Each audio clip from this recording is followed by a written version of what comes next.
About a year ago, my brother did a DNA test online and received a detailed breakdown of his DNA. It turned out that despite the stories we had been told growing up, we were not German. His DNA showed that he had predominantly English DNA, along with some Greek and Mexican. He called me several times over the next 6 months and continued to give me updates. The company he did his DNA test through allowed him to build a sort of online family tree and see where our family came from. He then began nagging other people in the family to take the test. My father complied and did his test as well. Again, it turned out his DNA was very similar, but contained some Native American as well. The two of them continued to pester me, so I finally gave in and took the test. I finally gave in about 3 months ago, and I wish I hadn't. It took about 2 weeks to get the email with the test results. They were almost the same as my brother's, just as I expected. I called my dad and brother to let them know about it and get them off my back. A week after, that is when things got strange. I received an email letting me know that I had won a free vacation to Mexico. I assumed it was spam and didn't open it. And within minutes, I received a phone call. A very professional sounding man informed me that they had sent me an email informing me that I had won a free vacation to Mexico. He explained that people typically assume it's a scam and delete the email, and wanted to ensure me that it was a legitimate offer. I didn't reply for a minute. It seemed too strange to be a coincidence. The man called me right after I deleted the email. I felt the hairs rise on the back of my neck. "Sir, are you there? We just need to know when you can make the trip. We have several dates available to accommodate you," he asked. How did I win this trip, exactly? I asked, suspiciously. "Sir, you recently completed our DNA test, and as a promotion, we have set aside trips to Mexico, Europe, and Asia. We are randomly picking clients this year, and offering them trips to see the regions their ancestors came from. And your name was picked for our Mexico trip. Do you have a passport?" he asked. I hesitated for a moment. It sounded like a scam. I don't mean to be rude.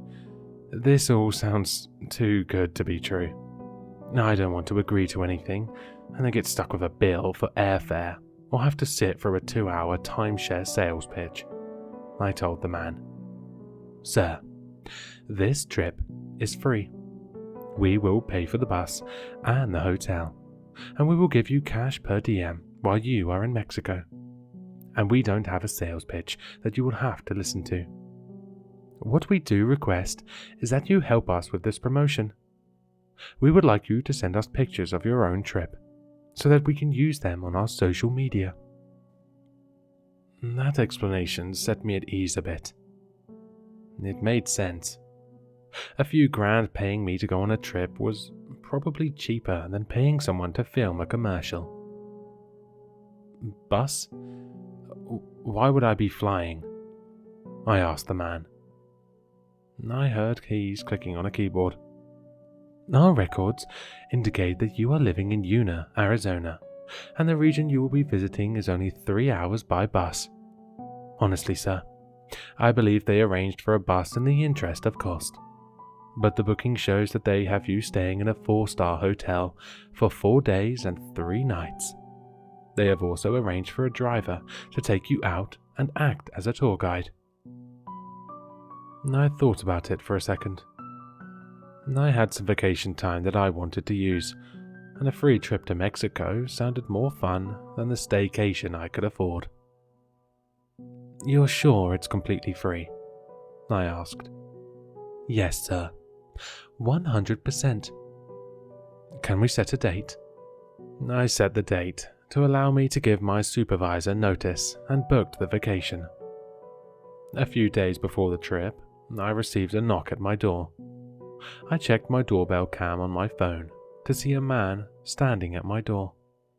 He had a hat and a surgical mask on, which I thought was pretty typical now during the pandemic. But what threw me was the sunglasses. It was almost dark outside, and he had some very large framed glasses on. Can I help you?" I asked through the app. Without looking at the camera, he answered, "I have your bus ticket." He held up an envelope so that I could see it. "For your trip," he added. I opened the door, and as soon as he handed me the ticket, he turned and walked away. The interaction left me with a very uneasy feeling. Even after I had opened the envelope to find a bus ticket, hotel reservations, and itinerary, I just couldn't shake the feeling that something was off. The man seemed as though he didn't want me to see his face, or didn't want to be on camera. I didn't sleep much that night. I began to feel a bit better when I got on the bus. It was a very long trip, but it was fun, aside from a couple of obnoxious drunks on the bus, and one guy in particular that creeped me out. I thought he may be on the run. He had his hood up and a gator mask that covered half of his face. I saw him get on the bus at the same time as me, and he kept turning around and looking at me.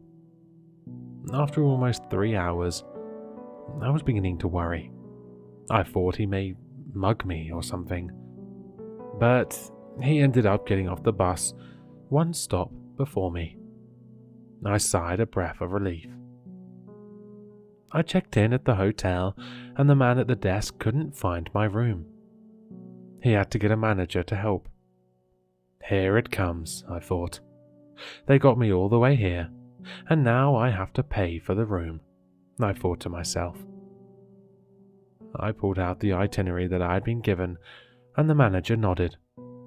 "No, oh, I see. I have your reservation under a company name. That's the problem.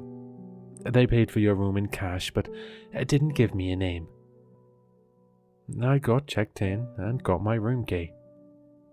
The room was pretty nice, and not exactly what I expected for a 4-star hotel. I put my bag on the bed and was going to shower before the phone rang. Not my cell phone, but the landline in the room. I answered it, and a man told me that he was my driver, and that he was waiting downstairs to take me to dinner. I was already half undressed and tried to get out of it, but he insisted. "Sir, part of the arrangement is that I am supposed to make sure you get pictures as often as possible. They are having a big party at a resort down the street.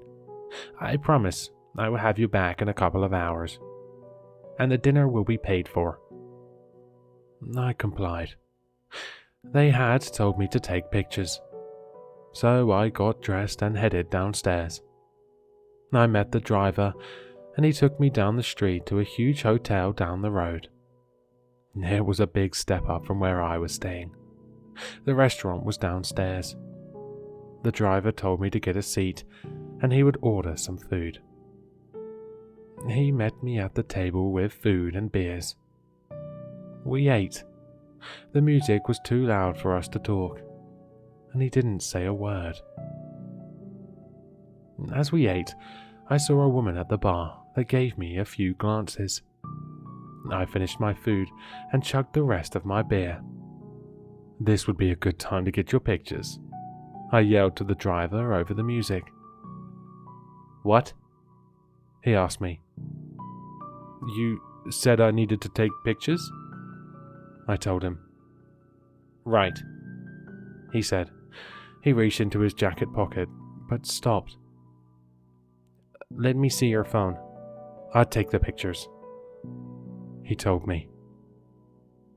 Why would he use my phone? I asked myself.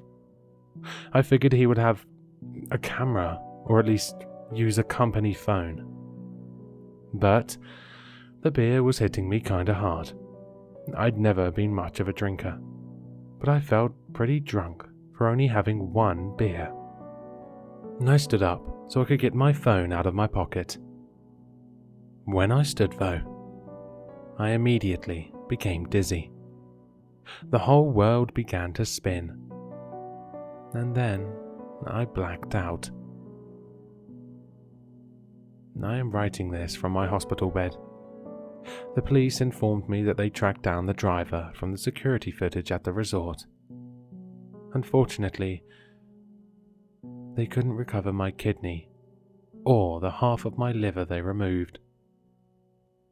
The driver refused to give names, but he did explain that the cartel he works for is buying DNA records from the company I took my test.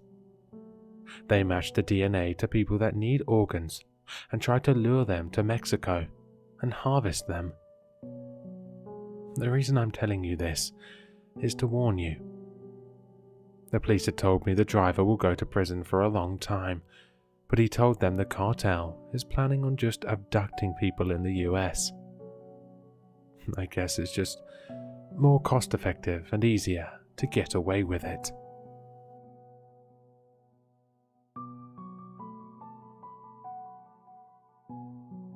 Hello, sinister listeners.